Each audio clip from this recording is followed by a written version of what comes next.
I'm studying in second A3. Telugu పఠనం.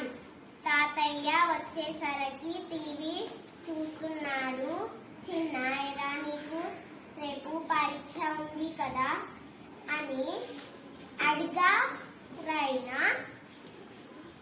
పుస్తకంలోని ప్రతిదీ చదవడం ఎందుకు తాతయ్య? Good morning to all. My name is M. Andrew. I am studying in second A3 Telugu పఠనం.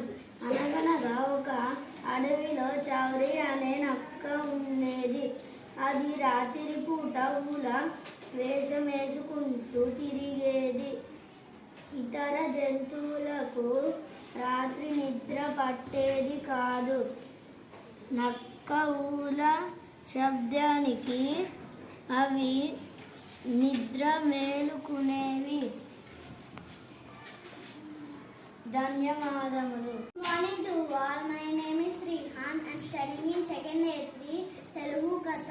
చిటుకు పటుకు అనే రెండు సోమరి చీమలు ఒక మామిడి చెట్టు మీద చిన్న తొర్రలో నివాసం ఉండేవి. ఆ చెట్టు కొమ్మల పైన అటు ఇటు తిరుగుతూ పై కొమ్మల మీద గూట్లో ఉండే తమ పిల్లల కోసం తెచ్చిన ఆహారం గింజలు అటు ఇటు కింద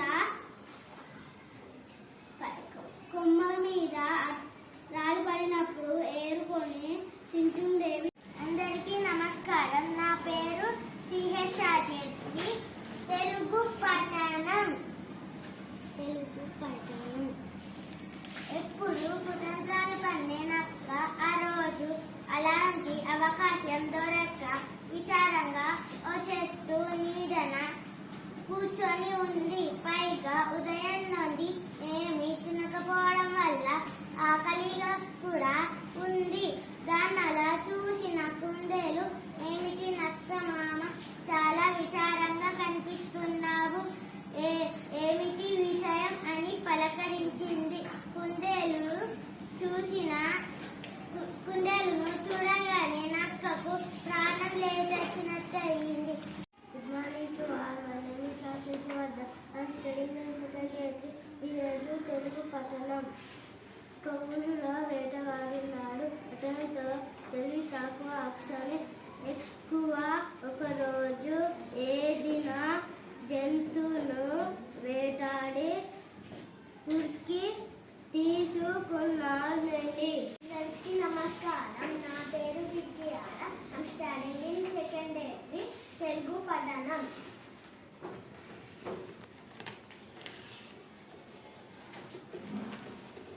ఒక వనములో ఒక కోతి ఉండేది. ఒకరోజు ఉదయం ఆహారం కోసం బయలుదేరింది.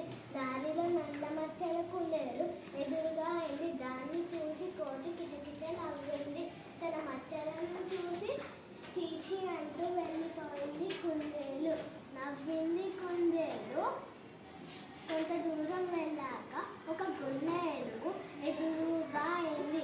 కోతి దాన్ని చూసి నవ్వింది. చీచి అంటూ మురుగున వెళ్ళిపోయింది. అందరికీ నమస్కారం. నా పేరు ఐ మోక్షిత్. నేను సెకండ్ A3 చదువుతున్నాను. తెలుగు పఠనం.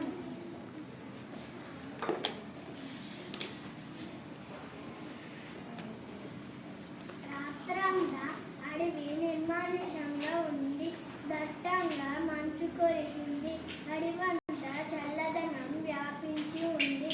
చలి గజగజలాడిస్తుంది.